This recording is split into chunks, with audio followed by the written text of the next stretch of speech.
नमस्कार। मेरा नाम शिशिर है और मैं आपके साथ चर्चा करने वाला हूं नई वैश्विक कर व्यवस्था को लेकर के। 30 अक्टूबर 2021 G20 देशों के समूह की जब बैठक हुई, वहां पर इस कर व्यवस्था को अंतिम स्वरूप दे दिया गया है और उम्मीद की जा रही है कि 2023 से ये कर व्यवस्था लागू हो जाएगी। अब आपका सवाल होगा कि आखिरकार ये कर व्यवस्था है क्या? तो अगर आप इस कर व्यवस्था के बारे में कुछ जानना चाहते हैं तो OECD ये एक ऑर्गेनाइजेशन है, जो organisation for economic cooperation and development जिसको हम लोग कहते हैं, आर्थिक सहयोग और विकास संगठन। यहां पर 136 देशों ने 8 अक्टूबर को इस घोषणा पत्र को अपना लिया था और इसके बाद 13 अक्टूबर को इसे वित्त मंत्रियों की बैठक में मंजूरी मिली और 30 अक्टूबर को जब राष्ट्राध्यक्ष और प्रधानमंत्री की बैठक हुई, वहां पर इसे अंतिम स्वरूप दे दिया गया। मकसद क्या है कि जिस तरीके से हम डिजिटल व्यवस्था की तरफ बढ़ रहे हैं, वहां पर हम किस तरीके से जो टैक्स कर की जो चुनौतियां हैं उनका हम सामना कर सके। देखिए, एक चीज आपने महसूस किया होगा कि कई बार ये चर्चा आती है कि जो कई हमारी जो बहुराष्ट्रीय कंपनियां हैं, वो बहुराष्ट्रीय कंपनियां जहां पे भी काम करती हैं, उनकी कोशिश ये होती है कि वहां पर उनको कम से कम कर देना पड़े और वो वहां से अपना कारोबार करती हैं जहां पर कर की दर बहुत ही कम होती है। तो इसको हम लोग तकनीकी भाषा में कहते हैं BEPS, यानी कि बेस इरोजन और प्रॉफिट शिफ्टिंग। ये BEPS का जो सिस्टम है, इसमें एक और अवधारणा आती है, वो है टैक्स हेवन की, यानी कि वो देश, वो ज्यूरिस्डिक्शन जहां के जरिए आप अपने टैक्स में कमी कर सकते हैं, टैक्स को या तो शून्य पे ला सकते हैं या कम से कम टैक्स रख सकते हैं। इससे बहुराष्ट्रीय कंपनियां फायदे में होती हैं और इसका नुकसान उन देशों में होता है जहां पर वो कारोबार कर रही होती, क्योंकि उनको वहां पर किसी तरह की कमाई नहीं होती। ये जो नई व्यवस्था आ रही है, इसका मकसद यही है कि इस तरह की प्रवृत्ति पर किस तरीके से रोक लगाई जाए और अगर आपके यहां कारोबार कर रहे हैं, मतलब सीधा सीधा समझ लीजिए कि जहां पे आप काम करेंगे वहां पर आप कर अदा करें। मोटा मोटी इस पूरे जो नई व्यवस्था है उसका मकसद यही है। इसमें जो एक खास बात है, इसको हम लोग कहते हैं टू पिलर्स, दो घटक हैं। पहला घटक यह, पहला सिद्धांत यह है कि लाभ के अतिरिक्त हिस्से को देश विदेश के बाजार में डाल दिया जाए और दूसरे सिद्धांत में न्यूनतम कर शामिल है जो कि कर नियमों के अधीन है। ये दो मोटी मोटी बातें हैं, इसको हम लोग टू पिलर कंसेप्ट कहते हैं। और जैसा कि आपने देखा कि पहले पिलर में वहां पर डाला जाए मुनाफा, जहां से आप मुनाफा कमा रहे हैं, और दूसरा यह है कि कर की कम से कम दर जो है वो रखी जाए। अब बाजार में ज्यादा से ज्यादा लाभ को साझा किया जाए, लाभ का निवेश करने संबंधी घटकों पर विचार किया जाए, सीमा पार लाभ स्थानांतरित करने के मुद्दे को गंभीरता से हल किया जाए तथा टैक्स नियमों को इस तरह से बनाया जाए कि ऐसे व्यक्तियों को रोका जा सके जो नागरिक न होते हुए भी दो देशों के बीच होने वाली टैक्स संधि के लाभों तक परोक्ष रूप से पहुंचने की कोशिश करते हैं।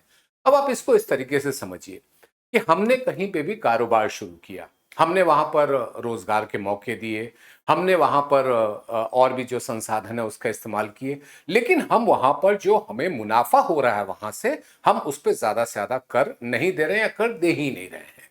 और उसमें एक कंसेप्ट आता है, एक अवधारणा आती है जिसको हम लोग कहते हैं डबल टैक्सेशन अवॉइडेंस एग्रीमेंट, जो दोहरे कराधान की जो व्यवस्था है उसके आड़ में जाकर के। दोहरे कराधान की व्यवस्था क्या है? दोहरे कराधान की व्यवस्था यह कहती है कि आप एक जगह कर टैक्स देते हैं, एक जगह कर देते हैं, तो आपको दूसरी जगह कर ना देना पड़े। अब परेशानी कहां आती है कि अगर दूसरी जगह पर कर की दर शून्य हो या नहीं के बराबर हो, तो आप पूरी तरह से कर से मुक्त हो जाते हैं, बिल्कुल कर भी आपको नहीं देना पड़ता है, जबकि आपको मुनाफा भी हो रहा है। तो डबल टैक्सेशन अवॉइडेंस एग्रीमेंट यानी कि DTA के आड़ में आकर के आप अपने फायदे को, आप अपने मुनाफे को ज्यादा बढ़ा रहे होते हैं और आप कर नहीं देते हैं। इस चीज से कैसे निपटा जाए, इसका समाधान क्या हो सकता है? तो आपके मन में एक ये भी सवाल होगा कि क्या जब ये नई व्यवस्था जब लागू होगी तो क्या डबल टैक्सेशन अवॉइडेंस एग्रीमेंट में चेंजेस होंगे?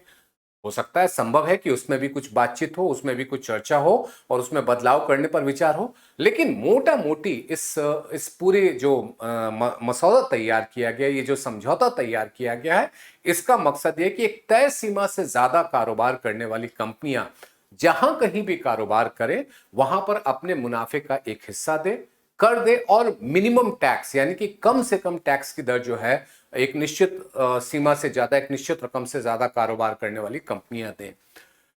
अब भारत का क्या पक्ष है? भारत इस तरह के समाधान के हक में है और वो ये चाहता है कि इसे लागू करना और पालन करना दोनों ही सरल हो। साथ ही समाधान को अर्थपूर्ण होना चाहिए और देशों के बाजारों की सतत आय होनी चाहिए, खास तौर से विकासशील और उभरती हुई अर्थव्यवस्था की।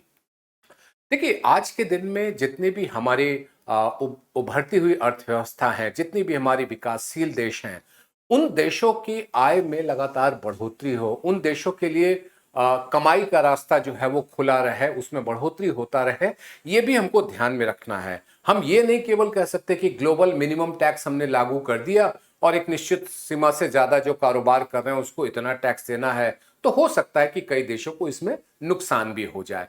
लेकिन अब भारत का जो पक्ष है कि इस तरह की व्यवस्था में, चाहे वो विकासशील देश हो, चाहे वो उभरती हुई अर्थव्यवस्था जिसको हम लोग इमर्जिंग इकोनॉमीज कहते हैं, उनको किसी भी तरीके से नुकसान ना हो। और अगर आप अक्टूबर के महीने में जो बातचीत हुई, जिसके आधार पर इस व्यवस्था को अंतिम रूप दिया गया, चाहे वो 8 अक्टूबर की बात हो, चाहे 13 अक्टूबर की बात हो, या फिर 30 अक्टूबर की बात हो, उनमें इन चीजों पर खासा जोर दिया गया कि इसमें उन देशों को नुकसान ना हो जो कि विकासशील हैं, उभरती हुई अर्थव्यवस्था है।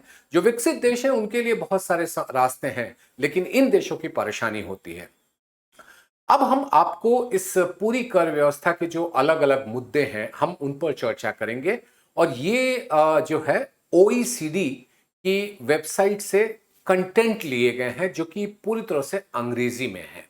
आपके सामने जो कंटेंट आपको दिखेंगे वो अंग्रेजी में दिखेंगे, क्योंकि वो ओरिजिनल कंटेंट है और उनका अनुवाद नहीं किया जा सकता। और अगर अनुवाद किया जाए तो हो सकता है कि कई जो मूल बातें हैं वो शायद उसमें कुछ कमी रह जाए।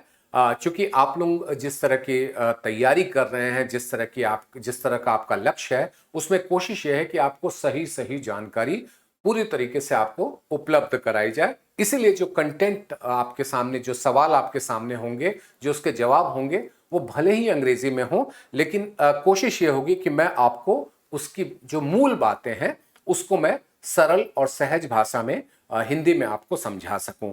उसके पहले आप एक चीज पे ध्यान दें, ये जो है ये पूरी इसकी अब तक की सफर है, अब तक का जो सफर रहा है। 2013 में ये एक प्रोजेक्ट जो है वो शुरू किया गया, जिसको हम लोग कहते हैं BEPS, जैसा मैंने आपको बताया था, base erosion and profit shifting.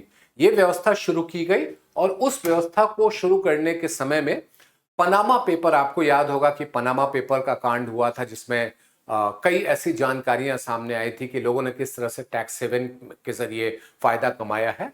तो उस चीज को ध्यान में रखते हुए 2008 का वित्तीय संकट, अगर आप याद करिए तो सब प्राइम क्राइसिस, जिसको हम लोग हिंदी में घटिया कर्ज का संकट कहते हैं, यानी कि जो कर्ज लेने की कुव्वत नहीं रखता है उसको कर्ज दिया गया, तो जाहिर सी बात है उस कर्ज के डूबने की आशंका ज्यादा होती है। और उस समय में ऐसा ही हुआ, और जिसकी वजह से पूरा वित्तीय संकट, पूरे विश्व में हमने आर्थिक संकट की स्थिति देखी। कई बड़ी जो वित्तीय संस्थाएं थी वो डूब गई। और फिर हमारे पास पनामा पेपर का जो है जिक्र, जो इंटरनेशनल इन्वेस्टिगेटिव जर्नलिस्ट हैं उन्होंने तमाम ऐसे तथ्य आपके सामने रखे, जिससे कि पता चले कि किस तरह से लोगों ने टैक्स सेवन का जिसे कहे कि दुरुपयोग किया हो। अब वहां पर उसके परिप्रेक्ष्य में ये BEPS यानी कि बेस इरोजन प्रॉफिट शिफ्टिंग, यानी कि जो आधार है मुनाफे का, उसमें किस तरीके से क्षरण हो रहा है, किस तरह से उसमें नुकसान हो रहा है और कमाई के मामले में, और प्रॉफिट शिफ्टिंग यानी कि मुनाफा जो है वो दूसरे जगह पे शिफ्ट किया जा सके, दूसरे जगह पे दिया जा सके जहां पर मूल रूप से कारोबार होता है। तो BEPS के सोच के तहत ये जो आज नई व्यवस्था हम देख रहे हैं उसका आधार तैयार हुआ। इसमें जो G20 समूह के देश हैं उनको मूल रूप से इसमें शामिल किया गया। अक्टूबर 2015 में एक जिसे कह सकते हैं कि शुरुआती ढांचा जो है वो रखा गया, जिसको बीपीएस एक्शन 1 का नाम दिया गया। और ये इसका जो लक्ष्य था वो ये था कि डिजिटल व्यवस्था में जो हमारे डिजिटल की जब हम लोग बात करते हैं वहां पर कर से जुड़े हुए मुद्दे को कैसे सुलझाया जाए। ये उस समय इस बात पे भी सभी लोग सहमत थे कि ये आसान नहीं है, बहुत ही मुश्किल है, लेकिन कोशिश ये थी कि हम इसको किस तरीके से आगे बढ़ा सके। 2018 में एक इंटरिम रिपोर्ट रखी गई। 2019 में जो है वो प्रपोजल तैयार किया गया। 2020 में पिलर 1 और पिलर 2, जो हमने दो सिद्धांत की बात की थी कि मुनाफे का जो है हिस्सा बांटा जाए और कम से कम कर की दर तय की जाए, तो वो पिलर 1 और पिलर 2 जो है उसकी अवधारणा अक्टूबर 2020 में तैयार हुई। 2021 में जून से लेकर के अक्टूबर के बीच में ये व्यवस्था को जो है वो अंतिम रूप दिया गया। और फिर नवंबर 2021 में, अब यहां के आगे बात आती है कि 2020 तक, अक्टूबर 2021 में जो बेसिक चीजें तैयार हो गए, अब उसके आगे क्या होगा। तो ये उम्मीद है कि नवंबर में जो इसके नियम हैं उनका एक खाका जो है वो हमारे सामने होगा। 2022 में हमारा पिलर 1 और 2023 तक जो है, 2022 में ही पिलर 2 भी है, लेकिन अब वो 2023 कर दिया गया है, और 2024 तक पूरी तरह से ये व्यवस्था लागू करने की बात कही गई है। तो मोटा मोटी आप यही समझ लीजिए कि कर की जो एक नई व्यवस्था है, जो नई वैश्विक व्यवस्था है, जिस पर 30 अक्टूबर 2021 को इस बात पर सहमति बन गई है कि 2023 से हमको इसको पूरी तरह से लागू करना है। ये उसका आपका बैकग्राउंड है और ये आगे का रास्ता है। अब आपके पास जो मैं सवाल लेकर के आ रहा हूं, ये सारे सवाल और जवाब जो हैं वो अंग्रेजी में है, लेकिन आपको ये समझना चाहिए कि चूंकि ये ओरिजिनल कंटेंट है, इनमें कोई बदलाव नहीं किया गया है, और मेरी कोशिश होगी कि आपको मैं इसे सरल और सहज शब्दों में आपको समझा सकूं। जैसे पहला सवाल है कि क्या इस तरह की व्यवस्था में जो एमएनईज यानी कि जो मल्टीनेशनल इंटरप्राइजेस हैं, क्या वो वाकई में जितना उन पर कर बनता है, मुनासिब कर जिसे कहा जाए, मुनासिब है, वो दे पाएंगे? ये सवाल है। अब इस सवाल का जवाब है, अगर आप पहले दो लाइन को देखें, कोशिश यह है कि अभी के नियम में जहां जहां कहीं भी कोई अंतर है, वो पिलर 1 और पिलर 2 यानी कि पहला घटक और दूसरा घटक, इन दोनों के जरिए उन कमियों को दूर किया जा सके। और ये कमियां क्या है? ये कमियां एक तरीके से इजाजत देती हैं बहुराष्ट्रीय कंपनियों को कि वो किस तरीके से कर ना दें या कर से बचें। उन कमी को अगर हम पूरा कर देते हैं, जिसको हम लोग कहते हैं ना, एक जो गैप बना हुआ है, जो अंतर बना हुआ है, तो इससे उन पर दबाव बनेगा। अब दूसरा क्या है? पिलर 1 ये किस पर लागू होता है? जो सबसे ज्यादा मुनाफा कमाने वाली बड़ी 100 कंपनियां हैं, उनके ऊपर लागू होता है। और इनकी जिम्मेदारी क्या होगी? अपने मुनाफे का एक हिस्सा वो उस देश में उपलब्ध कराए जहां पर उन्होंने कारोबार किया है।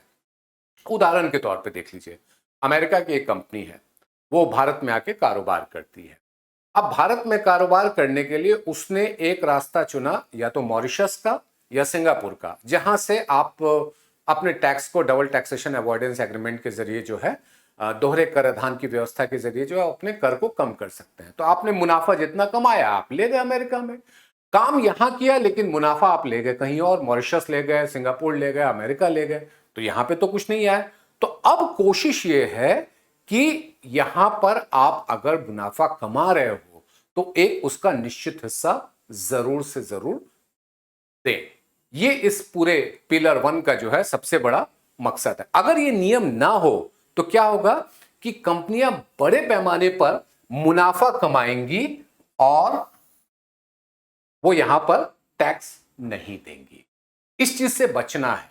ये एक अंतर बना हुआ है, ये गैप बना हुआ है, और इसी गैप को पाटने के लिए ये जो है वो नई व्यवस्था लाई गई है। अब दूसरे पिलर में क्या है? दूसरा खंभा क्या है? दूसरा स्तंभ क्या कहता है? दूसरा स्तंभ ये कहता है कि अब एक और बड़ी कंपनियां जिनका यूरो 750 मिलियन यानी कि 75 करोड़ यूरो से ज्यादा का सालाना कारोबार है, वो कम से कम टैक्स देने के लिए उनके ऊपर ये जो व्यवस्था रहेगी कि उनको कम से कम एक निश्चित दर पर वो टैक्स देना ही देना है।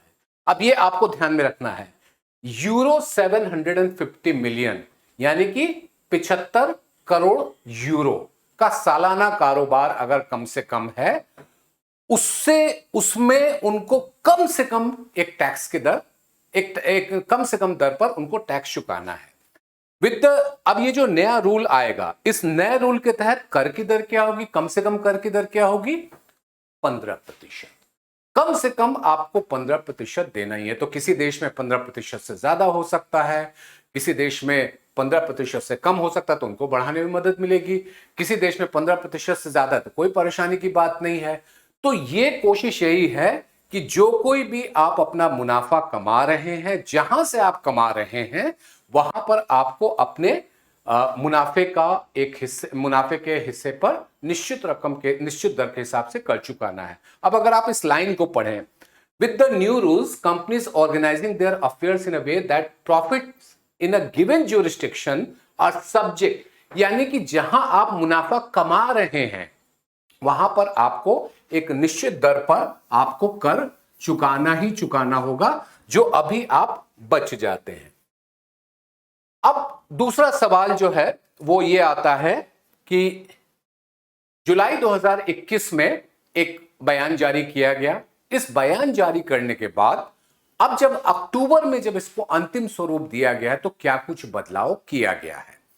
अब देखिए, जुलाई 2021 में जब उसमें बात कही गई थी, उसमें 134 देश उसमें शामिल हुए थे, और जब अक्टूबर में हुआ तो सबसे बड़ा बदलाव ये कि 136 देश आ गए। तो 140 में से 136 देश जो हैं वो इस समझौते पर सहमति कर लिए हैं।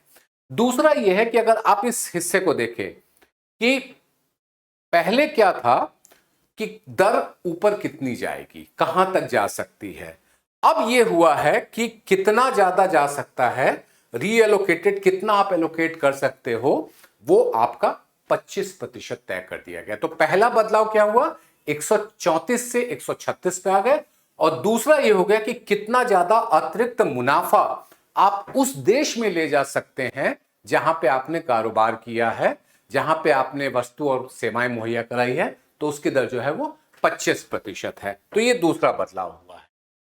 अब तीसरा क्या है कि दर क्या होगी। अब वो दर कर दिया गया है 15%, लेकिन उसमें एक शब्द जोड़ दिया गया। वो शब्द क्या है, पहले था एटलीस्ट 15%, कम से कम 15% होगा।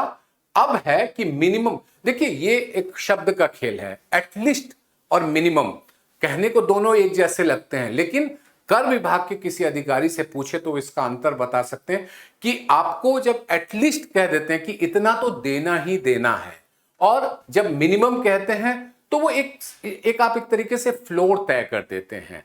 तो कर के मामले में मिनिमम और एटलीस्ट के बीच में एक बड़ा अंतर होता है, और इसीलिए अब जुलाई में जो बात हुई थी कि एटलीस्ट 15% की जगह पे सिंपल सा कर दिया गया। इसमें सिंप्लिसिटी भी, इसमें सरलीकरण भी हो गया है।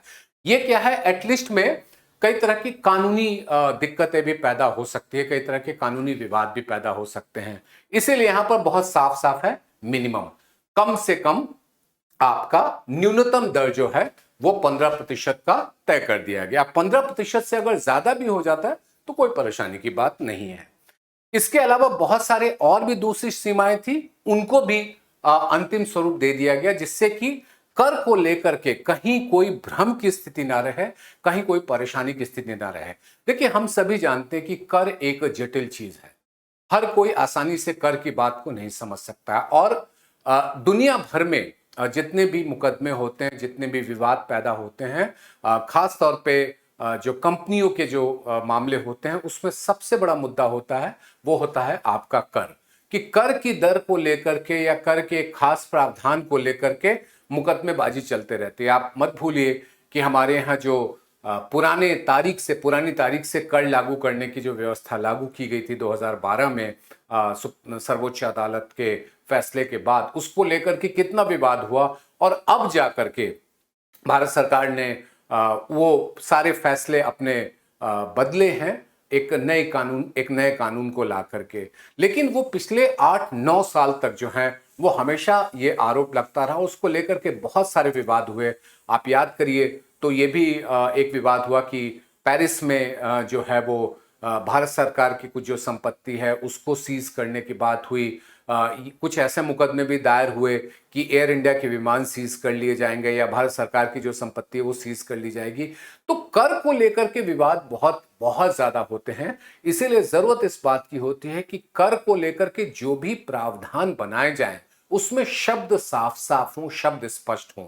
और यही वजह है कि एटलीस्ट की जगह पर मिनिमम शब्द को लाना कानूनी तौर पर आपको काफी सहूलियत देता है। हालांकि शब्द के अर्थ पे अगर आप जाएंगे तो दोनों में बहुत ज्यादा अंतर नहीं दिखता है, लेकिन एक कहते हैं ना कि कानूनी प्रावधान, जो आप में से जो लोग कानून के छात्र रहे हो वो इन शब्दों को बहुत और अच्छे तरीके से समझ सकते हैं। तो उसको ध्यान में रखते हुए ये बदलाव किया गया जुलाई से अक्टूबर का। अब दूसरा मैंने कहा कि एक स्पष्टीकरण आ गया कि आपका कितना देना है। अब एक सवाल आपका आता है कि क्या ये सिर्फ 100 कंपनियों पर लागू होता है? व्हाट अबाउट द अदर, दूसरी जो बहुराष्ट्रीय कंपनियां हैं, क्या उनके ऊपर ये जिम्मेदारी नहीं बनती है कि वो कर दे? हम केवल 100 की बात क्यों कर रहे हैं? तो अब अगर आप ये लाइन देखिए तो उसमें क्या कहा गया है कि सभी करदाता को कम से कम एक निश्चित फेयर शेयर ऑफ टैक्स, मतलब जो एक मुनासिब दर है उस हिसाब से आपको टैक्स चुकाना चाहिए। ये बात सही है कि पिलर 1 के तहत ये जो मुद्दा है ये सिर्फ 100 कंपनियों पर लागू होता है। और ये भी हो सकता है कि बहुत सारी ऐसी कंपनियां हैं जो इनके ऊपर, जिनको इस दायरे में लाया जाना चाहिए। अब इससे क्या होगा कि कोई जरूरी नहीं है कि इससे आपकी कमाई बहुत बढ़ जाए। आप संख्या बढ़ा करके कमाई बहुत ज्यादा नहीं कर सकते। अगर बड़ी को आपने शामिल किया है, 100 बड़ी कंपनियां और 1000 सभी कंपनियां, दोनों में फर्क क्या आ जाता है कि 100 बड़ी कंपनियों से जो आपकी कमाई होगी वो सभी 1000 कंपनियों से उस तरीके की कमाई नहीं हो सकती है। और यह भी हो सकता है कि जितनी संख्या बढ़ी उस हिसाब से आपकी कमाई नहीं बढ़ने वाली है, बल्कि कर व्यवस्था और भी जटिल हो सकती है। तो आप किस पे फोकस करते हैं? जैसे हमारे देश में भी क्या होता है, हमारे देश में भी जो बड़े करदाता हैं उनके ऊपर विशेष ध्यान दिया जाता है, विशेष जोर दिया जाता है, नजर रखी जाती है कि क्या ये जो कर चुका रहे हैं वो इनके मुनाफे के हिसाब से है, क्या ये जो कर चुका रहे हैं जो इन्होंने नतीजे जारी किए हैं उसके हिसाब से है, उनकी सहूलियत के लिए क्या कुछ किया जा सकता है, उनकी सुविधा के लिए क्या कुछ किया जा सकता है। तो ज्यादा संख्या में करदाता लाने से कर बढ़ जाता है ये जरूरी नहीं है, बल्कि यह है कि कर की व्यवस्था कितनी प्रभावी हो जिससे कि जो प्रमुख करदाता हैं उनको कर चुकाने में कोई परेशानी ना हो, उनके लिए स्पष्ट प्रावधान हो। तो यही वजह है कि जब इस व्यवस्था की बात की गई, उस व्यवस्था में 100 कंपनियों के को ही हमने जो है वो इसमें शामिल किया है, जो ओईसीडी ने 100 कंपनियों को ही शामिल किया है। लेकिन ध्यान रखें कि 7 साल के बाद ये संख्या बढ़ाई जा सकती है। अब अगर आप आखिरी के 3 पंक्तियों को देखें कि एक प्रस्ताव रखा गया, एक प्रोविजन रखा गया है कि इसके बाद हम इसको एक्सपेंड कर सकते हैं, इसको बढ़ा सकते हैं। यानी कि 7 वर्ष के बाद 100 की संख्या 150 हो सकती है, 200 हो सकती है, 250 हो सकती है, 300 हो सकती है। और उसमें जो मुनाफा उनको, अपने जो कुछ भी मुनाफा कमा रहे हैं उसका वो हिस्सा, एक हिस्सा जो है वो अपने जिस देश में कारोबार कर रहे हैं वो ला पाएंगे। तो यहां पर 2 चीजों पे आपको ध्यान देना है। पहला ये कि पिलर 1 में भले ही 100 को रखा गया है, लेकिन कोशिश यह है कि सबसे ज्यादा मुनाफा कमाने वाली हो और मुनाफे का एक हिस्सा सरल और सहज प्रावधान के जरिए उस देश में रख सके जहां पर वो कारोबार कर रही हैं। दूसरी बात पे आपको क्या ध्यान देना है कि कंपनियों की संख्या बढ़ा देने से आपको ज्यादा कमाई होगी, इस बात की कोई गारंटी नहीं होती है। ज्यादा कंपनियां वो हैं वो ज्यादा इस देश को फायदा पहुंचाएंगी ये जरूरी नहीं है, बल्कि आपको ये देखना है कि जो कोई भी है, जो बड़ी कंपनियां जो अपने मुनाफे को यहां पे ला रही हैं, हम उनके लिए व्यवस्था कितनी सरल और सहज कर सकते हैं। और ये ये सभी लोग इस बात से सहमत होंगे कि एक बड़ी संख्या आपके लिए जटिलताएं ज्यादा बढ़ाती हैं। सरल और सहज करना है तो सीमित संख्या लेकिन प्रभावी जो हैं, जो वाकई में जो बड़ा योगदान कर सकते हैं, हमें उनके ऊपर ध्यान देना है। और लेकिन फिर भी यहां पर कोशिश यही है कि 7 साल के बाद, इस 7 साल में जो भी अनुभव रहता है उसके हिसाब से इसमें बदलाव किया जाए। अब इसी सवाल में एक और मुद्दा यह है कि पूरा का पूरा जो पूरी की पूरी जो व्यवस्था है वो जितना सरल हो सके, जितना ज्यादा सहज हो सके। जितना ज्यादा सरल होगा, जितना ज्यादा सहज होगा, वो कंपनियों के लिए कारोबार करना और कंपनियों के लिए अपने मुनाफे को लाना जो है वो बहुत ज्यादा आसानी होगी। दूसरा, अगर आप देखेंगे जो पिलर 2 हम लोग कहते हैं, इसमें क्या कहा गया है कि आपको कम से कम एक निश्चित दर पे आपको टैक्स चुकाना ही चुकाना है। लेकिन बाकी जो कंपनियां हैं वो ज्यादा प्रतिस्पर्धी हो सके, ज्यादा से ज्यादा बेहतर तरीके से काम कर सके, ये भी हमको ध्यान में रखना है कि केवल कर वसूल करना हमारा मकसद नहीं होना चाहिए। हमारा मकसद ये भी होना चाहिए कि कंपनियां एक कम से कम दर पर तो कर दे, मिनिमम रेट पे तो टैक्स चुकाए, लेकिन उनके उसकी वजह से उनके काम करने की क्षमता पर, उनके प्रतिस्पर्धा की क्षमता पर, उनके देश के विकास में योगदान करने की क्षमता पर जो है वो कोई असर ना पड़े। जो छोटी कंपनियां हैं उनके लिए जो मौजूदा व्यवस्था है वो चलती रहेगी, उसमें किसी भी तरह का बदलाव नहीं किया गया है। अब यह है कि हम कितना कर, हाउ मच टैक्स, हम कितने कर की बात कर रहे हैं। तो अब अगर आप देखेंगे कि जितनी भी तरह की अर्थव्यवस्थाएं हैं, चाहे वो विकासशील हो, उभरती हुई अर्थव्यवस्था हो या विकसित हो, वो अतिरिक्त जो कर से आय है, देखिए आपके कर के ऊपर कोई चोट नहीं पहुंचा रहा है। ऐसा नहीं है कि आपको कह रहा है कि आप कर नहीं वसूलो, वो तो आपको होना ही होना है।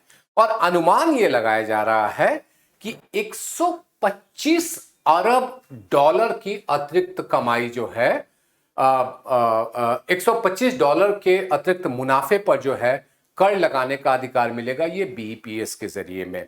अब ये जो संख्या है, ये 125 अरब डॉलर कोई छोटी मोटी रकम नहीं होती है। और इससे जो देश हैं, चाहे वो उभरती हुई अर्थव्यवस्था हो या विकासशील हो, उनको फायदा होगा। अगर मैं पिलर 2 की बात करूं, उस पिलर 2 में कम से कम 15% कर लगाने की बात है। तो उससे जो कमाई होने वाली है, वो अतिरिक्त कमाई जो है वो 150 अरब डॉलर का है। और ये उन देशों के लिए सबसे ज्यादा इस समय में, खासतौर पे आप देखिए कि महामारी का दौर में कई जो कम कमाई वाले देश हैं, बड़ी जो विकसित देश हैं वो भी प्रभावित हुए हैं, विकासशील देश, उभरती हुई अर्थव्यवस्था, इन सब पर बहुत ज्यादा असर पड़ा है।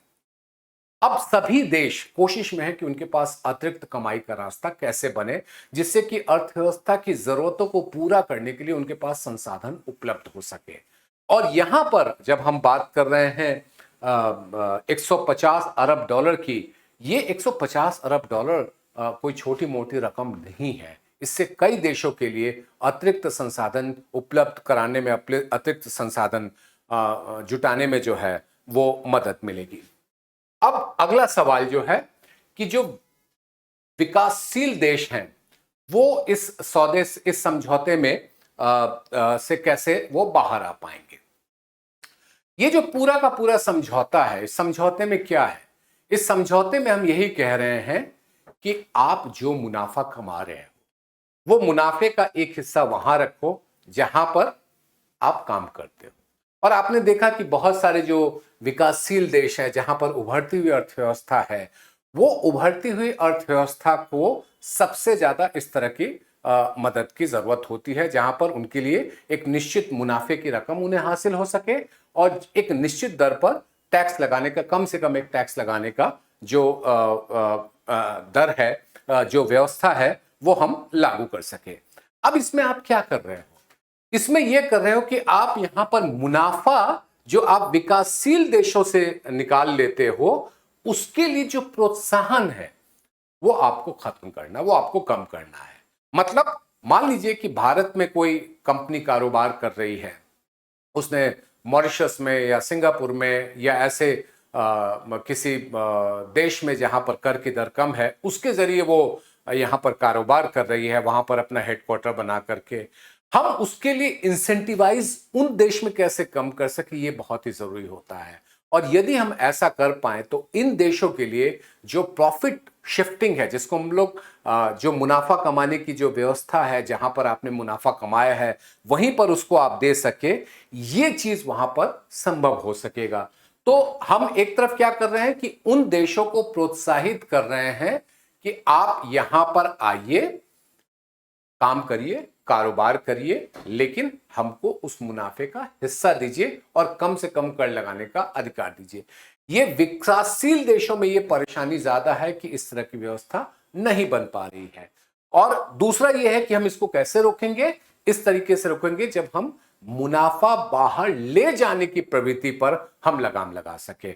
उसके लिए जो प्रोत्साहन है, अगर हम उस पर लगाम लगा सकेंगे तो हमारे लिए ये काफी फायदा है। अब यह है कि इससे विकासशील देशों के लिए क्या इसका मतलब है। विकासशील देशों में इसका सबसे बड़ा यह है कि आप एक पक्षीय जो होता है, कई बार ऐसा भी हुआ है कि एक पक्षीय समझौता हो गया है, यानी कि एक खास विकसित देश ने या एक किसी बड़े देश ने ऐसा फैसला कर लिया, इसका नुकसान कई बार जो है विकासशील देशों को भी उठाना पड़ता है, इससे काफी बड़ा खामियाजा होता है। अब यहां पर हम पूरी व्यवस्था में सभी को शामिल कर रहे हैं। और यह भी कई बार होता है कि कई बार एक बड़े विकसित देश जो हैं वो विकासशील देश पर किसी न किसी तरह की प्रतिबंध या किसी तरह की पाबंदी लगा देते हैं, किसी न किसी वजह से। जैसे एक सिंपल सी बात को, डिजिटल सर्विस टैक्स के लिए आपको याद होगा कि कुछ समय पहले जो यूएस टीआर है, ट्रेड रिप्रेजेंटेटिव हैं, उन्होंने भारत समेत कई देशों के लिए कुछ पाबंदियां लगाने की बात की थी, क्योंकि भारत में एक जो टैक्स की व्यवस्था जिसको हम लोग इक्वलाइजेशन लेवी के नाम से जानते हैं, जिसको हम लोग डिजिटल टैक्स के नाम से या आम बोलचाल की भाषा में गूगल टैक्स के नाम से जानते हैं, उसको लेकर के उन्होंने कहा था कि हम इस पर कर लगाएंगे, इसके खिलाफ हम कार्रवाई करेंगे।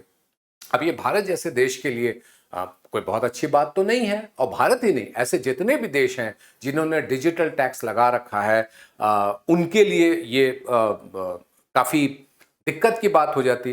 तो अब यहां पर सॉल्यूशन जो है, यहां पर जो समाधान है कि सब लोग मिल करके इस सहमति पर पहुंचे हैं कि हम ऐसी कोई व्यवस्था नहीं करेंगे, ऐसा कोई काम नहीं करेंगे जिससे एक किसी खास देश को खासा नुकसान उठाना पड़े, जिसको हम लोग तकनीकी भाषा में मल्टीलेटरलिज्म कहते हैं कि जब आप एक साथ कई देश मिल करके किसी एक सहमति पर पहुंचते हैं, कोई समझौता करते हैं, और या फिर ये होता है कि यूनिलैटरली, यानी कि आपने खुद ही जो है एक देश किसी दूसरे देश के खिलाफ जो है उसने कोई कार्रवाई कर ली, हमें उसको रोकना है और हमें एक ऐसी व्यवस्था लानी है जिसमें ज्यादा से ज्यादा देश उस पर सहमति हो। अब आपका अगला सवाल ये आता है कि इस जो ये नई व्यवस्था जो लागू होगी, इसमें किस तरीके का सहयोग जो है विकासशील देशों को मिलेगा, क्योंकि आप सभी जानते हैं कि विकासशील देशों में बहुत सारे ऐसी परिस्थितियां हैं, उनके सामने मानक को लेकर के, जो ग्लोबल जो वैश्विक मानक हैं उनको लेकर के भी समस्या आती है। कई जगह पर कर की जो व्यवस्था है उसमें कई तरह की खामियां हैं, उसमें वैश्विक जो चलन है, ग्लोबल जो ट्रेंड्स हैं उसको शामिल नहीं किए गए हैं।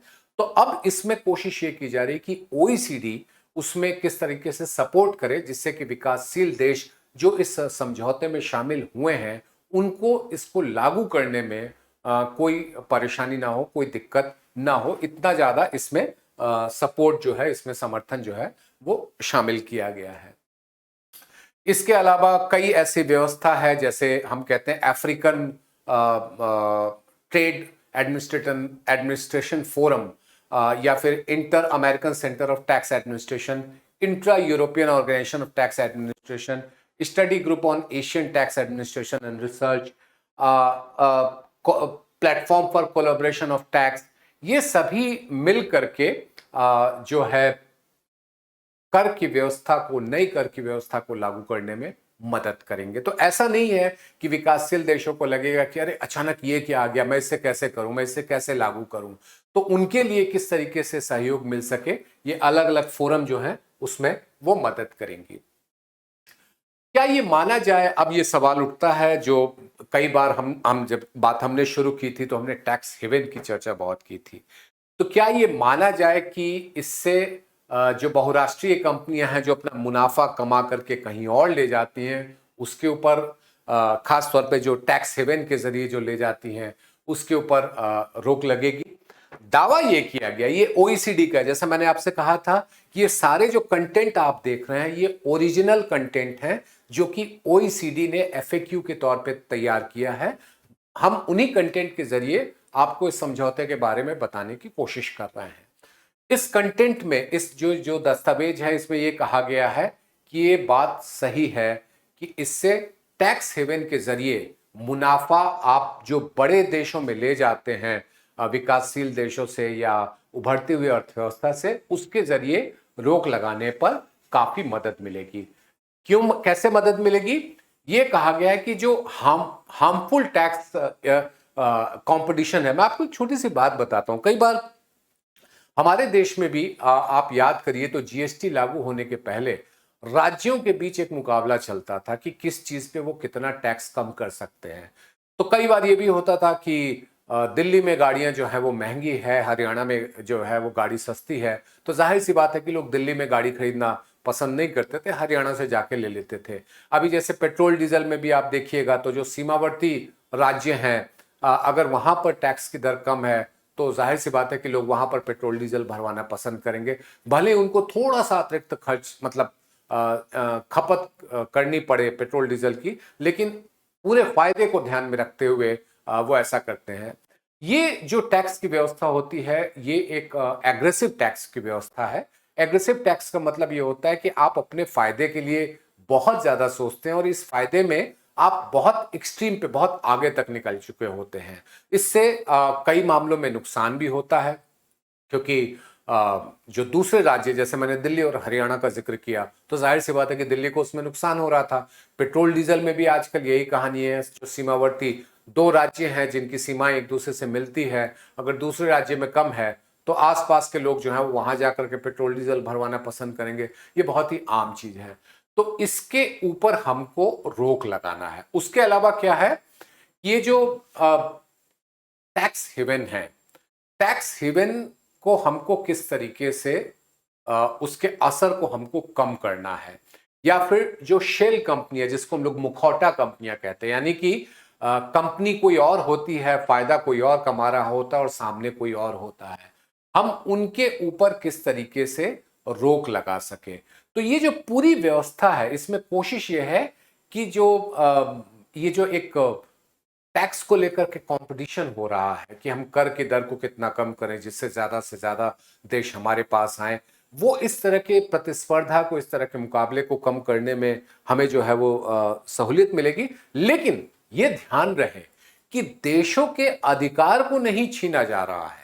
एक संप्रभु देश, एक संप्रभु के पास कर की नीति तय करने का अधिकार है, बिल्कुल है, लेकिन वो ऐसा नहीं हो सकता है कि आप ऐसी कोई कर व्यवस्था को अपना लें जिससे कि दूसरों को ज्यादा नुकसान हो।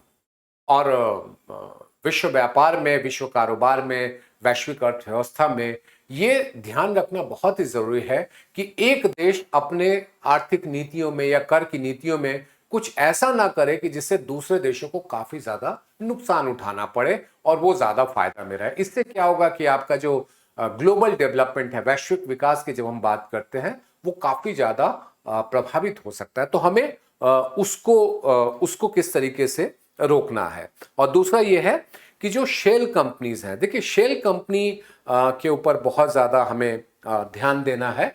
और इसीलिए क्या है कि इस प्रोजेक्ट में अगर आप आखिरी पंक्ति को पढ़े, बहुत ही महत्वपूर्ण है कि ये जो बीपीएस का प्रोजेक्ट है ये इस बात की जरूरत बताता है कि companies to have a minimum level of substance to put an end to shell companies along with the important transparency rule so that tax administration can apply their tax rule effectively। यानी कि उस company से उम्मीद की जाती है कि वो ऐसा कुछ जरूर व्यवस्था करें।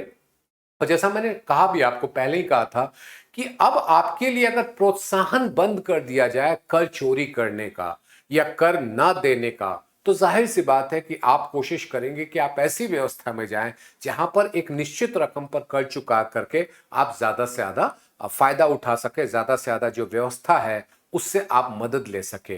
वो मदद अगर आपकी रुक जाती है तो आपके लिए कारोबार करना मुश्किल हो जाएगा। तो यहां पर कोशिश यही है कि वो कंपनियां जो हैं, उन कंपनियों के ऊपर भी जवाबदेही सौंपी गई है, क्योंकि हर कुछ जो है वो केवल डंडे के जरिए नहीं हो सकता है। कुछ चीजें ऐसी भी होती हैं जो कंपनियों को अपने स्तर पर भी करना होता है, और इस व्यवस्था में इस बात पर खास जोर दिया गया है कि वो कंपनियां कैसे इस तरह का काम करती हैं। अब अगला जो पॉइंट क्या है, ये देखिए बहुत ही महत्वपूर्ण है। जो कंपनियां हैं वो कम से कम 15% मुनाफा देंगी। इससे क्या होगा कि जो इसका असर है, जो टैक्स हेवेंस हैं, वो एग्जिस्ट ही नहीं करेगी। क्योंकि अगर आप किसी भी देश में कम से कम 15% टैक्स देना ही देना है, तो जाहिर सी बात है कि आपके लिए चाहे आप मॉरिशस में रखें, चाहे आप सिंगापुर में रखें, कोई मतलब ही नहीं हो गया, क्योंकि यहां पे आपको इतना देना ही देना है। तो भारत में अगर कोई कंपनी कारोबार शुरू करे, उसके लिए मॉरिशस के रास्ते आना या सिंगापुर के रास्ते आना, भले ही वो अमेरिका की कंपनी हो, भले ही वो यूरोप की कंपनी हो, वो इन देशों के जरिए आ रही है, उसके लिए उनके लिए फायदेमंद नहीं होगा। तो ये जो टैक्स हेवन का कंसेप्ट होता है किसी भी देश के लिए, वो कंसेप्ट के ऊपर जो है वो असर पड़ेगा। दूसरा क्या होगा कि जितने भी आपके पास व्यवस्था है, जितने भी आपके पास सपोर्ट्स हैं, उन सपोर्ट्स के जरिए आप कोशिश ये करिएगा कि कोई भी ऐसा प्रोत्साहन ना दे जिससे कि वो कंपनियां यहां पे मुनाफा ना लाएं या यहां पर कर चुकाने में किसी तरह की कोताही बरतें, वो कोई ना कोई रास्ता अपना ले। ऐसा कोई व्यवस्था ही नहीं होगा। तो ये मोटा मोटी ये है कि आपके लिए मैं प्रोत्साहन कैसे खत्म करता हूं, प्रोत्साहन कैसे एंड करता हूं, प्रोत्साहन का अंत कैसे करता हूं। अगला सवाल यह कि ये कब से शुरू होगा, ये जो नई कर व्यवस्था है वो कब से शुरू होगी। तो ये अभी तक का जो लक्ष्य है वो 2023 का है, और उसमें ये कहा गया है कि पिलर 1 में, जो पिलर 1 है उसमें मॉडल रूल्स जो हैं, जो मसौदा आप कह लीजिए, वो 2022 तक हो जाएगा तैयार, और फिर कोशिश ये होगी कि उस पर एक आपसी सहमति बना करके 2023 से उसको लागू किया जाए। ध्यान रहे कि 30 अक्टूबर को इस पर सहमति बन गई है कि सभी देश इसको 2023 से लागू करेंगे, जिन्होंने इस पर हस्ताक्षर किए, जो 136 हैं। दूसरा यह है कि जो 2022 तक जो है इसका जो एक शुरुआती, जिसको आप कह लीजिए बुनियादी व्यवस्था जो है, वो पूरी तरह से तैयार हो जाएगा, जिससे कि 2023 में ये व्यवस्था पूरी तरह से लागू हो जाए। नवंबर में जैसा आपने कहा कि इसका मॉडल रूल जो है वो तैयार हो जाएगा, मॉडल ट्रीटी ये भी तैयार करना है, और ये एक अलग अलग समय सीमा दी गई है, लेकिन अंत में जो कोशिश यही है कि 2023 से इसको हम कैसे लागू करते हैं। अब आपका सवाल उठता है कि अगर इफ मोस्ट कंट्रीज हैव, ज्यादा से ज्यादा देशों में अगर कॉर्पोरेट टैक्स की दर 20% से ज्यादा की है, तो वहां पर 15% के न्यूनतम दर को रखने के का औचित्य क्या है। अगर ज्यादा से ज्यादा देशों में कॉर्पोरेट टैक्स की दर 20% से ज्यादा है, तो आपको इस व्यवस्था में 15% के न्यूनतम दर को रखने के पीछे आपकी सोच क्या है, आपका तर्क क्या है। अब इसका मतलब यह हुआ है कि एक कहीं ना कहीं तो आपको समझौता करना पड़ता है, कहीं ना कहीं आपको सहमति के लिए एक कदम आप आगे बढ़ते हैं, दूसरा एक कदम पीछे हटता है। ये जब तक ये एक ऐसी व्यवस्था नहीं बनेगी जहां पर आप 2 कदम आगे चले और कोई 2 कदम पीछे घटे, सहमति नहीं बनेगी।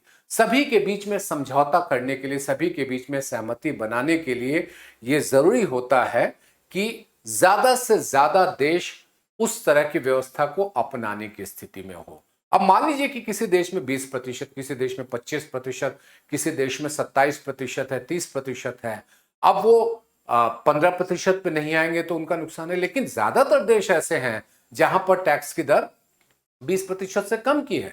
भारत की अगर हम बात करें तो भारत में 17% प्रभावी तौर पे बनता है, अगर 2019 में जो हमने कर कानूनों में बदलाव किया। तो अब ऐसी स्थिति में अगर हम उसको नहीं लागू करते हैं, मिनिमम जो है वह न्यूनतम दर तय नहीं करते हैं, तो सहमति नहीं बन पाएगी, समझौता नहीं हो पाएगा।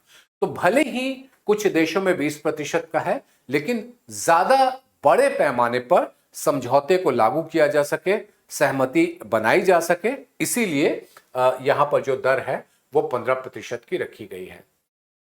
इसमें तमाम देश हुए हैं, जहां पर कई देश ऐसे भी हैं जहां पर दर जो है वो 15% से कम की है। अब सोचिए कि कुछ देश में 20% है, कई देश में 15% से कम है। तो आपको कोई ना कोई तो रास्ता अपनाना है, कोई ना कोई एक मिनिमम रेट आपने तय करनी है, कोई ना कोई न्यूनतम कर की दर तय करनी है। तो वो न्यूनतम कर की दर क्या हो सकती है? वो 15% पर सहमति बना। हालांकि आप अगर याद करें तो अमेरिकी राष्ट्रपति 21% मिनिमम टैक्स की बात कर रहे थे, न्यूनतम कर की दर जो है वो 21% रखने की बात कर रहे थे, लेकिन फिर यह महसूस किया गया कि 21% की दर जो है वो शायद थोड़ा ज्यादा बन जाता है मिनिमम पे, इसीलिए उसको थोड़ा कम किया गया और 15% पे सहमति बनी। लेकिन ये भी ना भूलिए कि बहुत सारे देश ऐसे हैं जहां पर 15% से कम के टैक्स की दर है। अब एक कॉम्प्रोमाइज, एक सहमति, एक समझौता बनाने की बात है, इसके अलावा इसमें कुछ नहीं है। और ये भी नहीं कि इससे आपको कमाई के आपके रास्ते बंद हो जाएंगे, क्योंकि आप ये भी ध्यान में रखिए कि ज्यादा कर की दर रखेंगे तो आपके लिए जरूरी नहीं कि आपकी कमाई ज्यादा हो। कर की दर अगर कम है और ज्यादा लोग जो भी हैं कर देने की स्थिति में, वो यदि कर दे रहे हैं तो आपके लिए फायदे की बात है। और उसमें भी अगर जो प्रमुख 100 कंपनियां हैं या ऐसी कंपनियां हैं जिनके कारोबार एक निश्चित सीमा से ज्यादा का है, वो सभी उसमें कर देना शुरू करें तो आपके लिए कमाई जो है ज्यादा हो सकता है। तो केवल संख्या बढ़ा करके आप कमाई ज्यादा कर लेंगे या कर की दर ज्यादा करके आप कमाई ज्यादा कर लेंगे, संभव नहीं है।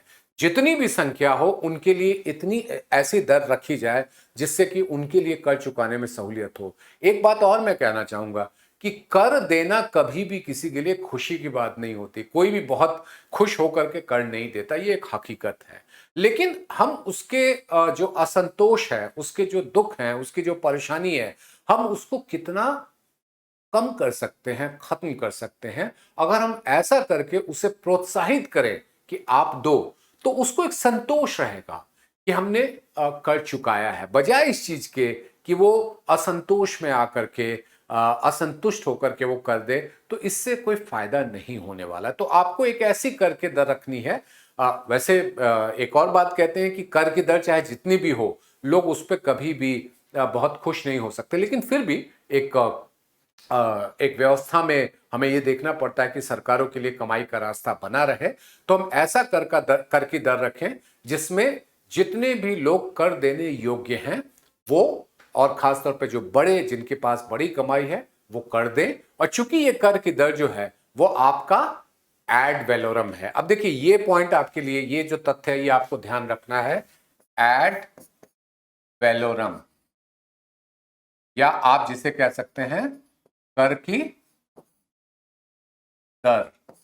कर की दर यानी कि जितना भी, मान लीजिए कि आप कमाई कर रहे हैं 100 रुपया, तो आपको 15% देना है। तो एक तो तरीका यह होता है कि जितना भी आप कमाई करें, जितना भी आपका मुनाफा हो, उसका एक निश्चित प्रतिशत आप दे। इसको हम लोग कर की भाषा में एड वैलोरम रेट कहते हैं। और दूसरा होता है स्पेसिफिक रेट, कि आप चाहे 100 कमाइए या 500 कमाइए या 1000 कमाइए, आपको देना 10 रुपये ही है। तो आप समझ गए, दो चीजें हैं, एक तो है एड वैलोरम और दूसरा है स्पेसिफिक। यहां पर जिस दर की हम लोग बात कर रहे हैं ये एड वैलोरम रेट है, यानी कि आपका मुनाफा अगर ज्यादा होगा तो आपको ज्यादा कर चुकाना है, आपका मुनाफा कम है तो आपको कम कर चुकाना है। तो ये व्यवस्था हमारे देश में अभी भी है। जैसे आप पेट्रोल डीजल की बात करेंगे तो पेट्रोल डीजल पर जो केंद्र सरकार कर लगाती है वो आपका एड वैलोरम होता है। माफ कीजिएगा, जो केंद्र सरकार जो कर लगाती है वो स्पेसिफिक रेट होता है। और जो राज्य सरकारें कर लगाती हैं वो आपका एड वैलोरम होता है, यानी कि राज्यों में प्रतिशत जितना भी मूल रहेगा उसके प्रतिशत के हिसाब से लगेगा, और केंद्र में भले ही कच्चे तेल की कीमत कुछ भी हो, उनको एक निश्चित रकम पे ही कर लगानी है।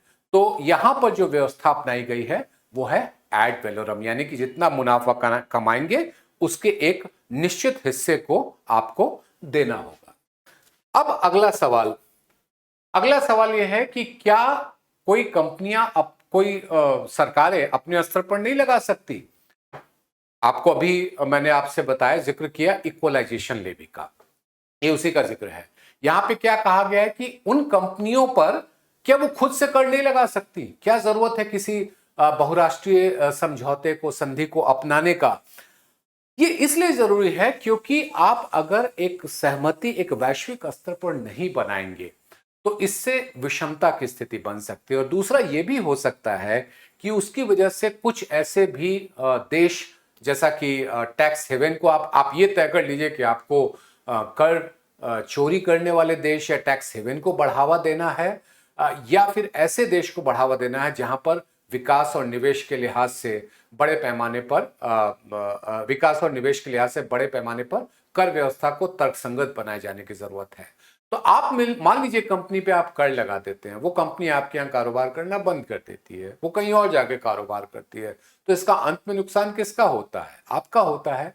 आप भले ही ये दलील दें कि आपका बाजार बहुत बड़ा है, आप भले ही ये दलील दीजिए कि आपके पास जो उपभोक्ता की बड़ी संख्या है, लेकिन एक कंपनी ने अपना अगर कारोबार यहां पर समेट लिया तो उसका कुछ नुकसान तो आपको भी उठाना है, उनको भी उठाना है, क्योंकि उनको बाजार से हाथ धोना पड़ रहा है। अब ऐसे में जरूरत यह है कि अगर हमने एक देश को देश का अपना अधिकार है कर लगाने का, उस अधिकार को बहाल रखा, तो वैश्विक स्तर पर एक समान व्यवस्था को लागू करना जो है वो संभव नहीं हो पाएगा। और ये सभी के हित की बात हो रही है, इसमें ज्यादा से ज्यादा लोग इसका फायदा उठा सकें, कोशिश ये भी है। कोशिश सैद्धांतिक रूप में यह है कि सभी का फायदा हो, लेकिन हम सभी जानते हैं कि सभी फायदे में हो ये जरूरी नहीं है। अगर ज्यादा से भी ज्यादा लोग फायदे में रहते हैं, ज्यादा से ज्यादा देश इस व्यवस्था से फायदे में रहते हैं, तो वो बेहतर होगा। तो यहां पर कोशिश यही की गई है कि एक तो कि ज्यादा से ज्यादा देशों को फायदा हो, दूसरा ये है कि ये जो देशों के बीच में कर को लेकर के विवाद होता है वो कम हो सके, वो खत्म हो सके। और दूसरा ये भी है कि व्यापार में कई बार जो बदले की कार्रवाई होती है कि आपने कोई कदम उठाया, दूसरे देश ने आपके यहाँ से आने वाले सामान पर ज्यादा टैक्स की दर लगा दी, तो आपके लिए मुश्किल हो जाती है। इन सब चीजों को रोकना है। देखिए, आज हम एक वैश्विक गांव में रह रहे हैं, एक हमारी अर्थव्यवस्था जो है वो अलग थलग रह करके काम नहीं कर सकती। ये नहीं हो सकता कि आप अलग होकर के सब कुछ काम करें, नहीं हो पाएगा। या फिर आपके पास इतने ज्यादा आर्थिक संसाधन हो कि आप थोड़े समय के लिए रह सकते हैं, लेकिन अगर पूरे विश्व अर्थव्यवस्था का आपको फायदा उठाना है तो आपको उन देशों के साथ काम करना होगा, उन देशों की बातों को मानना होगा, उन देशों के साथ कुछ ना कुछ ऐसी व्यवस्था लानी होगी जिससे उसको भी उतना ही फायदा हो, उतना ना भी हो तो उसको बहुत ज्यादा नुकसान की स्थिति ना हो। तो ऐसे में एक आपके पास जरूरत होती है कि एक बहुराष्ट्रीय सहमति, एक बहुराष्ट्रीय समझौता बने। और ये जो ओईसीडी का समझौता है, कोशिश यही है कि हम इसको ज्यादा से ज्यादा देश इसमें फायदा उठा सके, ज्यादा से ज्यादा देश जो हैं इस व्यवस्था से अपने लिए जो अतिरिक्त संसाधन है इसके लिए जुटा सके। जो बड़े बाजार हैं उन बाजारों का दोहन भले ही हो, लेकिन उन बड़े बाजारों का भी उस दोहन का प्रतिफल मिलता रहे, फायदा मिलता रहे, वही इस व्यवस्था का सबसे बड़ा मकसद है। भारत ने भी कुछ समय पहले लगाया था। अब इससे क्या होता है कि अब अगर आप अपने स्तर पर कोई टैक्स लगा लेते हैं तो कई बार क्या होता है कि आपने एक पक्ष होकर के या एक पक्षीय आपने कोई समझौता ले लिया, तो ये भी जो है वो करदाताओं के लिए बड़ी असमंजस्य की स्थिति होती है। व्यापार को लेकर के भी तनाव बनता है। हमको इसको रोकना है कि कंपनियां विश्व स्तर पर कारोबार कर रही हैं तो उस कंपनी के साथ साथ उस देश को भी फायदा हो, उस बाजार को भी फायदा हो जहां वो काम कर रही है। केवल ये ना हो कि वो वहां पर आए, अपना सामान बेचे और पैसा लेकर के निकल जाए। ये कोई बहुत आदर्श स्थिति नहीं है, बहुत अच्छी स्थिति नहीं है। तो हमें ऐसी स्थिति सोचना है जहां पर कोई भी कारोबार करे उसका दोनों को फायदा हो। एक दूसरा ये कि दो देशों के बीच में कोई तनाव की स्थिति ना बने। खास तौर पे व्यापारिक मोर्चे पर आपको याद होगा अमेरिका और चीन के बीच व्यापार के को लेकर के कितना ज्यादा हमने तनाव देखा था, और उस तनाव का असर विश्व बाजार पे पड़ा था। जब विश्व की दो बड़ी आर्थिक शक्तियां, दो या तीन बड़ी आर्थिक शक्तियां जब इस तरह के तनाव के दौर में आ जाती हैं तो उसका नुकसान जो है वो वैश्विक अर्थव्यवस्था को उठाना पड़ता है। तो हमें वैश्विक अर्थव्यवस्था की बेहतरी के लिए हमें यह भी सोचना है कि एक ऐसा समझौता, एक ऐसा स्वरूप हमारे पास हो जिसमें ज्यादा से ज्यादा देश जो हैं वो इसमें शामिल हो। और जैसा कि आप अगर देखें तो हमने बार बार जिसका जिक्र किया कि 136 देश जो हैं वो इसमें आ चुके हैं, और उम्मीद की जा रही है कि बाकी जो भी देश इसमें हैं वो भी आ जाएं, और उससे उनको भी जो नई व्यवस्था है उसका फायदा मिल सके। अब अगला सवाल ये उठता है कि जो देश इसमें शामिल हो रहे हैं वो क्या इस समझौते को लागू करेंगे? ये बहुत बड़ा सवाल है। भाई हम नहीं करते, हम एक सॉवरेन कंट्री हैं, हम एक संप्रभु देश हैं, हमारा अपना कानून है, हमारी अपनी व्यवस्था है, हम नहीं मानते जी। हम कह सकते हैं, हम समझौते को कभी भी तोड़ सकते हैं, और आपको पता है कि दुनिया में ऐसे कई देश हैं जो समझौता तोड़ने में कभी भी हिचक नहीं रखते हैं। ये होता है, ऐसा नहीं है कि सबने हस्ताक्षर कर दिए तो बिल्कुल वो पत्थर की लकीर बन जाएगी और लोग उसको बदल नहीं सकते हैं। बिल्कुल बदल सकते हैं, लेकिन हमको ये ध्यान में रखना है कि इसका उदाहरण क्या रहा है ऐसा। और खास तौर पे ओईसीडी की बात करें, ओईसीडी ये दावा करता है कि उसका ट्रैक रिकॉर्ड अभी तक इस मामले में बेहतर रहा है। चाहे जितने भी नई व्यवस्था लाने की बात चल रही हो, उस नई व्यवस्था को लागू करने में कोई परेशानी जो है उसे नहीं हुई है। और उसके ट्रैक रिकॉर्ड को देखते हुए ये जो सवाल उठाना कि क्या सभी देश जो कि इस समझौते पे सहमत हुए हैं वो इसे लागू करेंगे, शायद उसमें कहीं ना कहीं प्रश्न चिन्ह लग जाता है, क्योंकि आप उसमें ओईसीडी के ट्रैक रिकॉर्ड को क्वेश्चन कर रहे हैं, और ओईसीडी ये दावा कर रहा है कि उसका जो अब तक ट्रैक रिकॉर्ड रहा है वो काफी अच्छा रहा है। और दूसरी उसकी जो दलील है वो ये कह रही है कि जो लक्ष्य तय किए गए हैं, जो माइलस्टोन तय किए गए हैं, वो सभी देशों की आपसी सहमति से तैयार हुए हैं।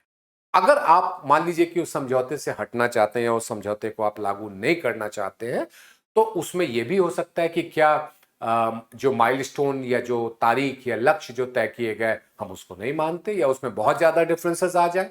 ऐसा हमने देखा नहीं। ओईसीडी के जितने भी अभी तक इसके ऊपर जो प्रक्रिया पूरी की गई कि बहुत ज्यादा उसमें दो देशों के बीच में या देशों के समूह के बीच में जो है वो असहमति हो। सभी देश अगर सहमति के साथ एक तारीख तय करते हैं, सभी देश अगर एक सहमति के साथ समझौते की बारीकियों को तय करते हैं, सभी देश ये मिलकर के इस बात पे चर्चा करते हैं कि हमको 2023 से करना है, तो वहां पर इस बात की संभावना कम हो जाती है कि आप उससे पीछे हटेंगे। देखिए, वैश्विक व्यवस्था में अगर आप एक आपसी सहमति के किसी समझौते में शामिल होते हैं, और तो उसके पीछे आपका एक निश्चित मकसद होता है, उसके पीछे आपका एक लक्ष्य होता है। केवल वो जो समझौता होता है उसी का लक्ष्य नहीं होता, हर देश का भी अपना एक व्यक्तिगत स्तर पर लक्ष्य होता है। और वो लक्ष्य हासिल कैसे किया जाए, अगर आप सहमति को नहीं मानते, बाद में मुकर जाते हैं, तो जाहिर सी बात है कि आपको भी नुकसान उठाना पड़ सकता है। ये हमारी आपकी जिंदगी में भी होता है कि हम बहुत सारी चीजों पे सहमत हो जाते हैं, और बाद में अगर हम अपने कदम पीछे खींचते हैं तो मुमकिन है कि इसमें आपका नुकसान हो। और देशों के साथ भी यही होता है। अब यहां पर सबसे बड़ा सवाल उठता है कि आखिरकार ये समझौता करा कौन रहा है, इसके पीछे कौन सी ताकत काम कर रही है, कौन सी व्यवस्था काम कर रही है। अगर वो व्यवस्था बेहतर स्थिति में है, अगर उस व्यवस्था का जो पुराना ट्रैक रिकॉर्ड है समझौते को लागू कराने में, तो इस पे ये सवाल जो है कि क्या वो देश लागू करेंगे, शायद वो सवाल जो है वो कहीं ना कहीं कमजोर पड़ जाता है। एक और मुद्दा आता है कि बहुत सारे ऐसे जो कंपनीज हैं, देखिए इस समझौते में शिपिंग है, फाइनेंशियल सर्विसेज है, पेंशन फंड है, ये इनको शामिल नहीं किया गया है। तो क्या इसका ये मतलब समझा जाए कि ये कंपनियां क्या सही या मुनासिब कर न थे, या सही और मुनासिब मुनाफा जो है वो उस देश में ना पहुंचाए जहां पर वो कारोबार कर रही हैं?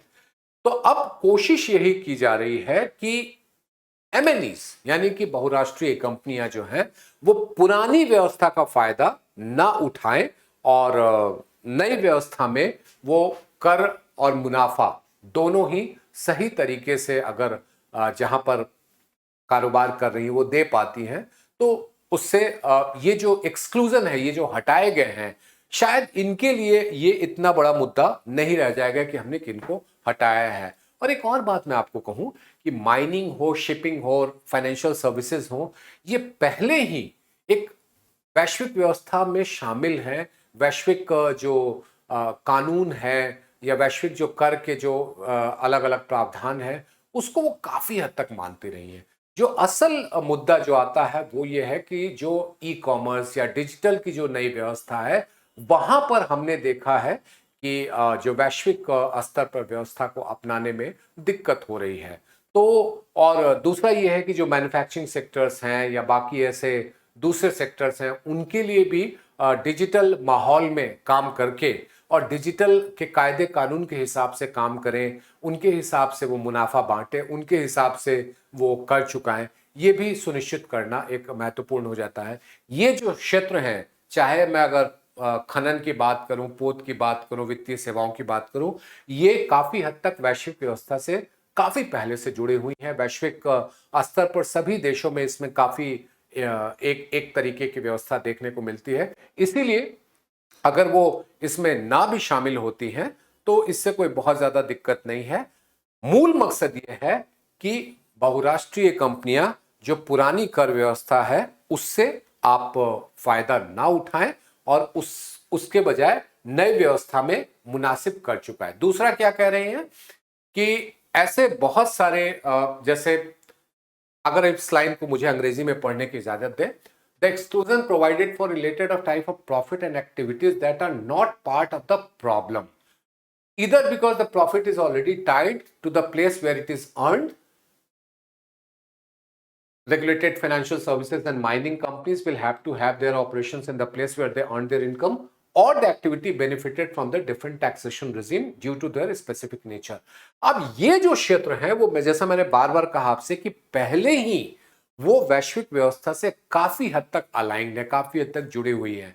दूसरा क्या होता है कि जहां पे वो काम कर रहे हैं वहां पे मुनाफा वो देती हैं, उनका कुछ इस तरह का बिजनेस का नेचर है कि वो वहां से ले नहीं जा सकती है। तो इसलिए इनके लिए कोई नई व्यवस्था को मैंडेटरी करना या नई व्यवस्था में इनके लिए शामिल करना या उनके लिए खास प्रावधान करना कोई जरूरी नहीं हो जाता है। दूसरा यह है कि कई बार जो कारोबारी गतिविधियां हैं वो अलग अलग टैक्सेशन के रिजीम से जो है वो कर की जो व्यवस्था होती है उससे उनको फायदा भी मिलता है, चाहे वो जैसे शिपिंग कंपनी की हम बात करें या फिर हम पेंशन फंड की बात करें। और जो सबसे महत्वपूर्ण बात है कि अंतर्राष्ट्रीय कानून के जो मानक हैं उनके साथ ये सभी क्षेत्र जुड़े हुए हैं। मैं फिर से इसको दोहरा रहा हूं, चाहे वो शिपिंग की बात करें, फाइनेंशियल सर्विसेज की बात करें, माइनिंग की बात करें, वो पहले ही जुड़ी हुई हैं। फिर भी उनके लिए ये एक तरीके से जुड़ा, still subject to all the other, यानी कि वो सभी ऐसी अंतर्राष्ट्रीय कानून व्यवस्था को मानेंगी और जो बीपीएस है यानी कि बेस इरोजन और प्रॉफिट शिफ्टिंग की जो प्रावधान है उनके ऊपर वो अमल करेंगी, ये भी सुनिश्चित किया जाएगा। तो एक्सक्लूजन का मतलब ये नहीं है कि इन कंपनियों को आजादी हो जाएगी। यहां पर आपको ध्यान में रखना है कि पहले ही वो काफी हद तक वैश्विक व्यवस्था में जो कर के प्रावधान है, जहां पर टैक्स हेवन या प्रॉफिट शिफ्टिंग की बात होती है, वो इन क्षेत्रों में ज्यादा लागू नहीं है। ये क्षेत्र पहले ही ज्यादा से ज्यादा मुनाफा उन जगहों पर देती हैं जहां पर वो कारोबार कर रही हैं, या जो कुछ ऐसे हैं जिनको अलग अलग कर की व्यवस्था से उनको उनके कारोबार की प्रकृति के हिसाब से फायदा मिलता रहा है, तो ये व्यवस्था पहले से ही है उनके ऊपर। अब ये है कि नई व्यवस्था में उनको ना शामिल करने का मतलब ये नहीं कि उनके ऊपर ये लागू नहीं होगा, उनके ऊपर भी लागू अलग तरीके से होगा, जो हमारे अंतर्राष्ट्रीय मानक बने हुए, जो वैश्विक मानक बने हुए हैं, और जो बीपीएस के हमारे प्रावधान है, भले ही वो ओईसीडी के टैक्स प्रोविजन में एक्सक्लूड करने की बात करें, उसको हटाए रखने की बात करें, लेकिन बाकी जो दूसरे अंतर्राष्ट्रीय मानक हैं उसमें वो जुड़े रहेंगे। अब भारत के लिए इसका क्या मतलब है? अगर आप भारत के लिए इसका मतलब देखें तो भारत में दो कर की व्यवस्था है जो हमारे डिजिटल कंपनीज के लिए। एक जिसको हम लोग कहते हैं इक्वलाइजेशन लेवी, ये 2016 में शुरू किया गया था, और 2016 में जब शुरू किया गया था तो उसमें पीछे यही कहा गया था कि जैसे नेटफ्लिक्स है, फेसबुक है, कि जो कुछ भी आप विज्ञापन यहां से आप उठाते हो, जो विज्ञापन दे रही है, वो जो पैसा उनको चुकाएंगी उसका एक हिस्सा वो कर में यहां पे चुका देंगी, तो वो रखा गया आपका 6% का। फिर बाद में क्या हुआ, उसमें और भी दूसरी जो ई कॉमर्स कंपनियां थी, ई कॉमर्स कंपनियों को भी इसमें शामिल कर दिया गया। अब नई कर व्यवस्था के लागू होने के बाद, जो नई वैश्विक कर व्यवस्था को लागू होने के बाद, आपको यह ध्यान रखना है कि क्या इक्वलाइजेशन लेवी को हमें हटाना होगा? बिल्कुल हटाना होगा। देखिए, इक्वलाइजेशन लेवी से अभी की आपकी कमाई लगभग 4,000 करोड़ रुपए की, 3 से 4,000 करोड़ रुपए की सालाना कमाई है। हमको यह ध्यान में रखना है कि नई कर व्यवस्था से क्या हमको इससे ज्यादा कमाई हो रही है? अगर इससे कम कमाई होगी तो जाहिर सी बात है कि हमारे लिए परेशानी का सबब बन सकता है। लेकिन चूंकि हम सहमत हुए हैं, और इस कर व्यवस्था में साफ तौर पे कहा गया है कि कोई भी देश अपने स्तर पर एक पक्षीय कोई डिजिटल टैक्स नहीं लगा सकता, तो उसको इक्वलाइजेशन लेवी जो है वो उसको हटाना होगा। ये काफी हद तक तय है। लेकिन अब ये देखना है कि हमारा इससे कितना, कहीं कोई नुकसान तो नहीं होगा। अगर नुकसान हुआ तो फिर हमें सोचना पड़ेगा कि हम इसका रास्ता क्या निकालें। लेकिन जो समझौते की जो खास बात है उसके मुताबिक हमको इस तरह के कर को जो है वो हमें खत्म करना होगा।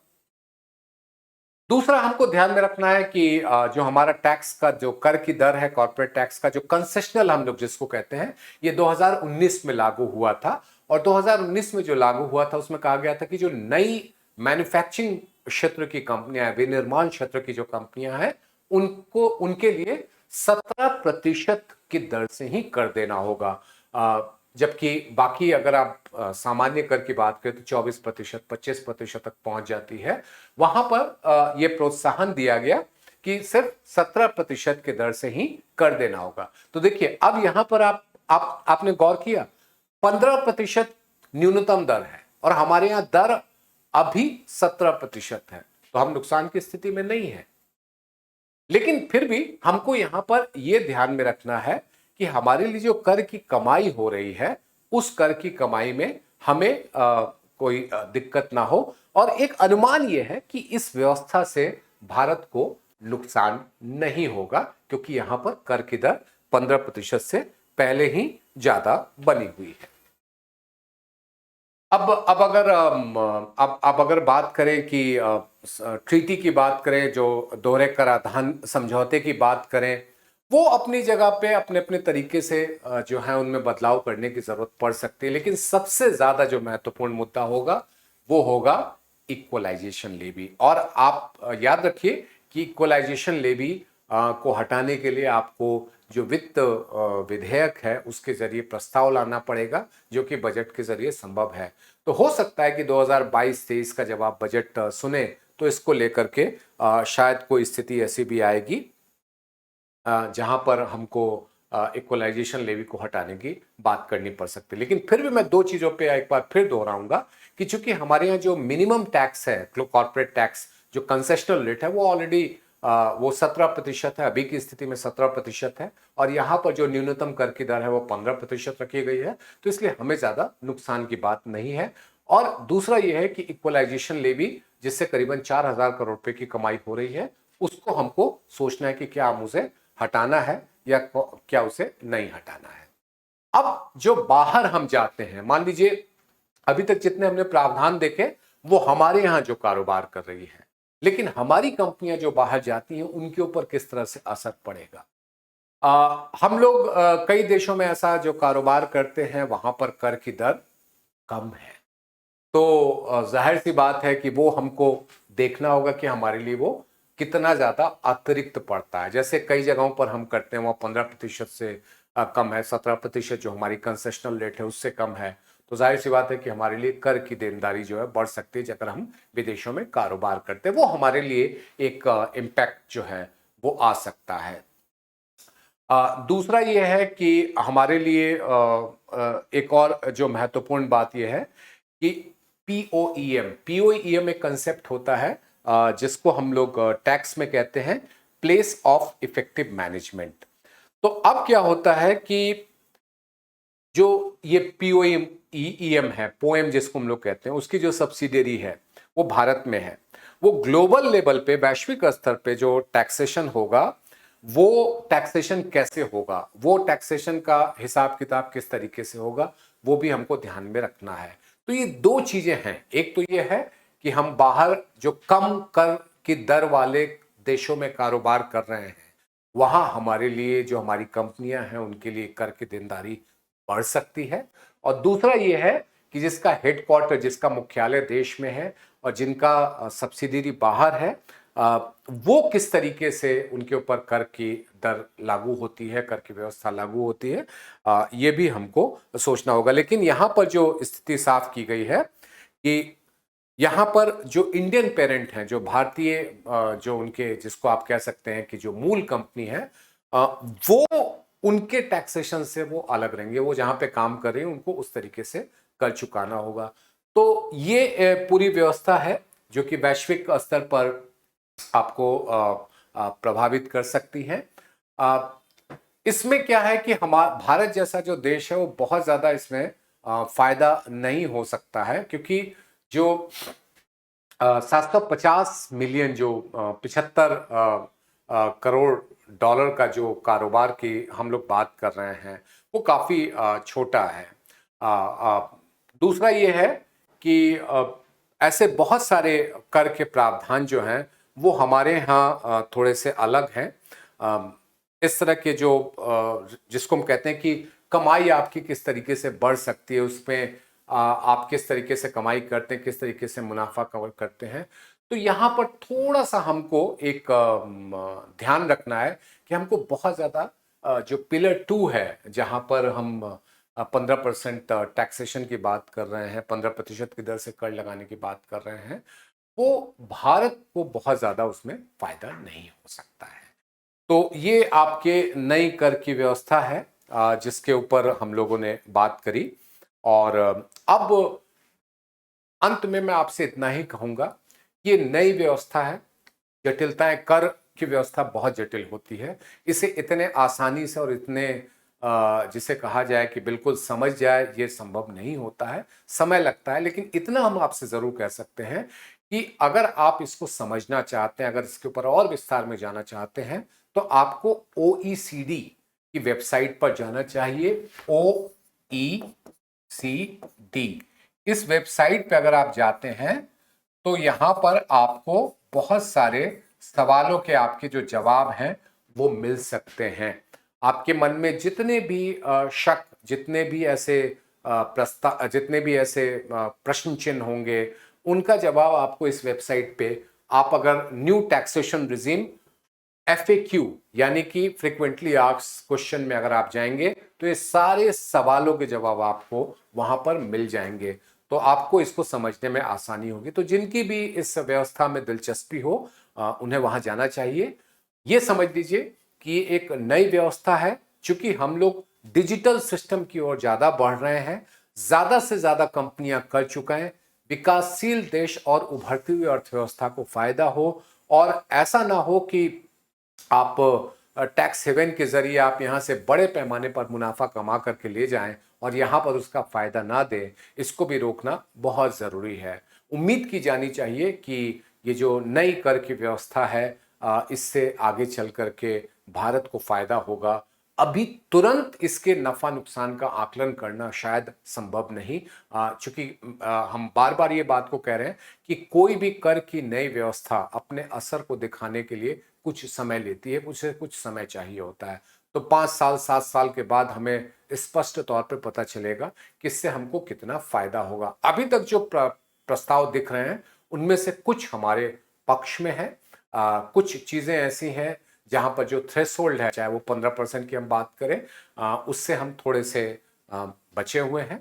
और बाहर में अगर हम कारोबार करते हैं वहां पर हमारे लिए खासतौर पे जो कम कर के दर वाले हैं वहां पर हमें ज्यादा कर देना पड़ सकता है।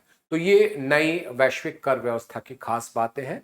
उम्मीद है कि आपको बहुत सारी चीजें समझ में आएंगी। और एक बात मैं फिर दोहरा दूं कि ये जो सवाल आपने देखे ये ओईसीडी के ओरिजिनल कंटेंट है। हमारी कोशिश ये थी कि हम आपके सामने मूल बातों को रखें और हिंदी में आपको उन चीजों को समझाने की कोशिश करें, क्योंकि अनुवाद में हो सकता था कि कुछ ऐसे अवधारणा है जो शायद अपने अर्थ को अलग दिशा में ले जाएं। तो इसीलिए हमने आपके सामने अंग्रेजी में उन सवाल और उन सवालों के जवाबों को रखा और उसे हिंदी में समझाने की कोशिश की। उम्मीद है कि ये पहल आपके लिए मददगार साबित होगी। नमस्कार।